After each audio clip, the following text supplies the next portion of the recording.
Assalamualaikum warahmatullahi wabarakatuh. Selamat malam, salam sejahtera untuk kita semua. Baik, pada kesempatan kali ini kita berada dalam satu acara yang luar biasa, yaitu seminar online Sekolah Ramah Anak. Sebelum saya mengalihkan kepada moderator, izinkanlah saya memperkenalkan diri terlebih dahulu. Saya, Elis Nurwita Sari, sebagai host dalam acara ini. Baik, sebelum kita memulai acara ini, alangkah baiknya kita mengucapkan basmalah bersama-sama.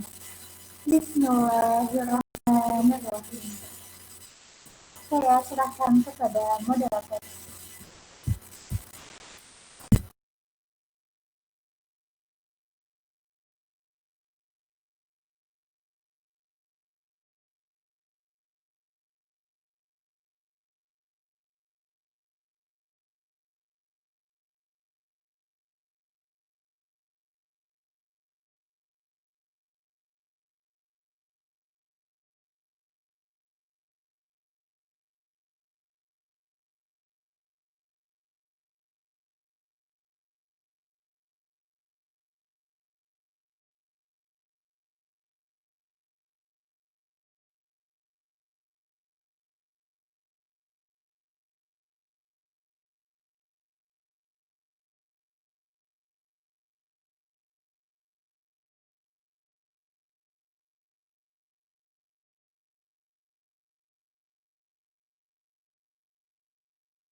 Terima kasih kepada moderator yang sudah memberikan waktunya kepada saya untuk menyampaikan materi tentang SRA atau Sekolah Ramah Anak.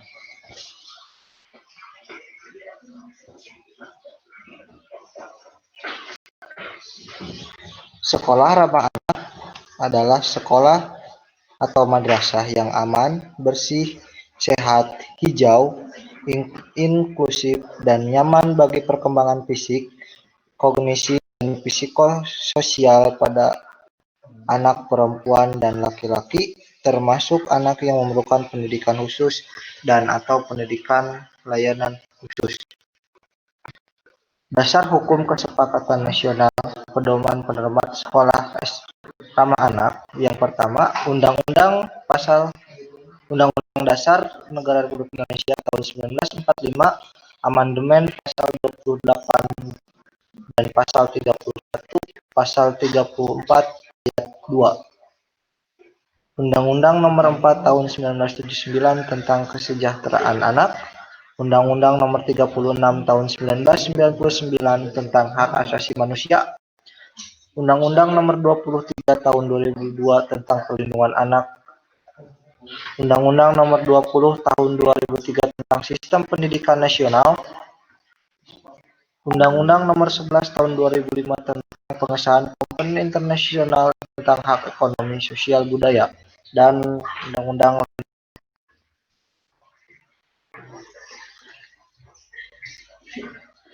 SRA terintegrasi dengan model sekolah yang sudah ada. Ini adalah suatu komponen untuk kabupaten atau kota layak anak, di mana salah satu komponen yang harus ada dalam kabupaten atau kota layak anak yaitu SRA, di mana SRA harus sekolah yang bebas dari narkoba dan lain, sekolah aman bencana, sekolah sehat, sekolah insan cendekiawan, sekolah adiwiyata, dan sekolah inklusi. Tujuan umumnya menyediakan kriteria layanan prima dalam hal ketersediaan, terjangkauan, kualitas atau mutu, dan relevansi, kesetaraan dan kepastian atau keterjaminan pemenuhan hak pendidikan anak bagi para pemangku kepentingan baik di pusat maupun daerah dalam upaya penerapan sekolah ramah anak. Hasil yang diharapkan, yang pertama, adanya sekolah ramah anak di setiap kabupaten kota dalam upaya menuju kabupaten atau kota layak anak. Adanya komitmen dan partisipasi para pemangku kepentingan dalam perencanaan, analisa, pelaksanaan, pemantauan, dan evaluasi serta pelaporan sekolah ramah anak. Adanya sosialisasi dan advokasi sekolah ramah anak di seluruh Indonesia termasuk di sekolah atau madrasah. Menurunnya tingkat kekerasan terhadap anak di rumah, sekolah, dan lingkungan tempat tinggal anak. Adanya komitmen media massa untuk menandai setiap program tayangan dan rubrik dengan rating yang sesuai. Prinsip pengembangan SRA yang pertama, non-diskriminasi. Kepentingan terbaik bagi anak, hidup, keberlangsungan hidup dan perkembangan, menghormati terhadap pandangan anak serta pengelolaan yang baik. Indikator SRA yang pertama kebijakan SRA, yang kedua pelaksanaan kurikulum, yang ketiga pendidikan, tenaga kependidikan terlatih KHA atau konvensi anak, sarana dan prasarana SRA, partisipasi anak, partisipasi orang tua, lembaga masyarakat, dunia usaha, pemangku kepentingan lainnya, dan alumni. Tahapan SRA yang pertama persiapan, di mana mencakup sosialisasi, pemetaan masalah anak, komitmen semua pihak, dan pembentukan Pokja ramah anak. Yang kedua perencanaan, menyusun rencana kegiatan dan anggaran sekolah atau RAKS yang mendukung pengembangan KLA atau kota layak anak dengan mengintegrasikan kebijakan, program, dan kegiatan yang sudah ada. Tiga pelaksanaan, Pokja ramah anak melaksanakan RKAS dengan mengoptimalkan sumber daya sekolah dan mitra. Dalam hal ini pemerintah, dunia usaha, media massa, alumni sekolah, dan lain-lain. Karakteristik umum SRA yaitu satu, melindungi dan menjamin keselamatan anak-anak perempuan dan anak-anak laki-laki, termasuk anak yang memerlukan pendidikan khusus dan atau pendidikan layanan khusus dari gangguan fisik, psikososial, dan risiko bencana. Dalam ini sekolah aman. Dua, menjamin kesehatan atau menjamin kesehatan anak perempuan dan anak laki-laki, termasuk yang memerlukan pendidikan khusus dan atau pendidikan layanan khusus selama berada di sekolah atau madrasah. Dalam hal ini sekolah sehat. Mengembangkan budaya sekolah madrasah yang peduli lingkungan dan mengedepankan nilai-nilai luhur bangsa termasuk dalam situasi darurat. Ini sekolah hijau.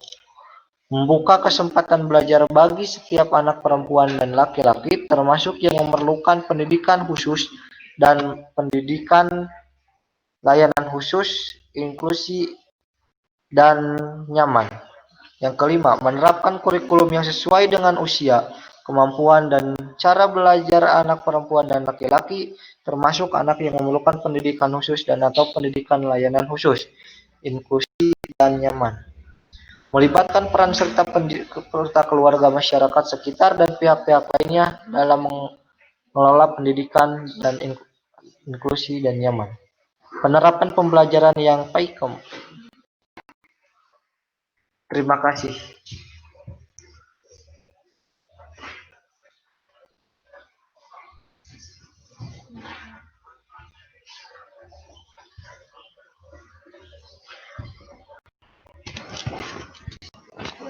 Mari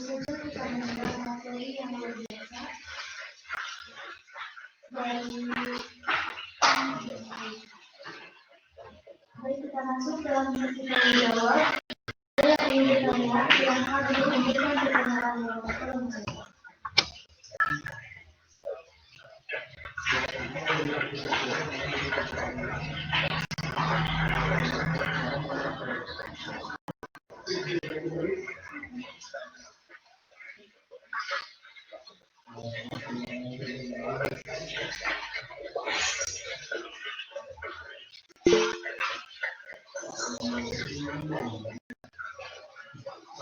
Apakah sudah ada di konsep yang harus diperhatikan?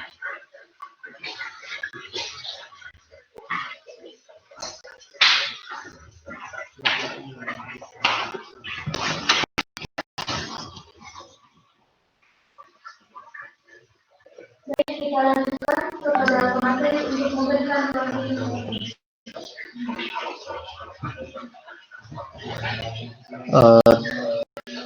Mungkin sekian materi pada hari ini.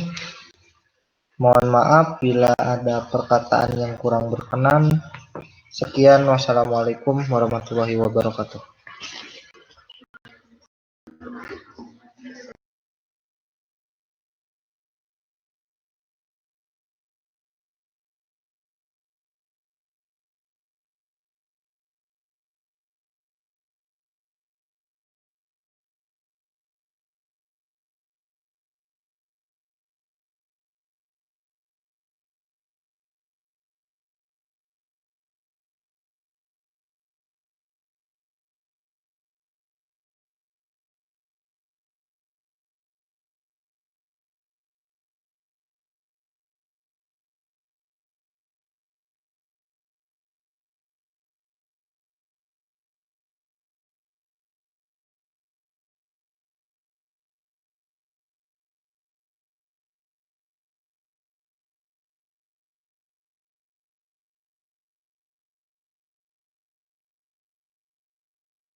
Terima kasih kepada moderator.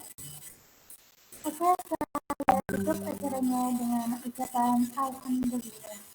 Alhamdulillah, Rabbil Alamin. Mohon maaf apabila terdapat banyak kesalahan atau kekurangan. Akhir kata, wassalamualaikum warahmatullahi wabarakatuh.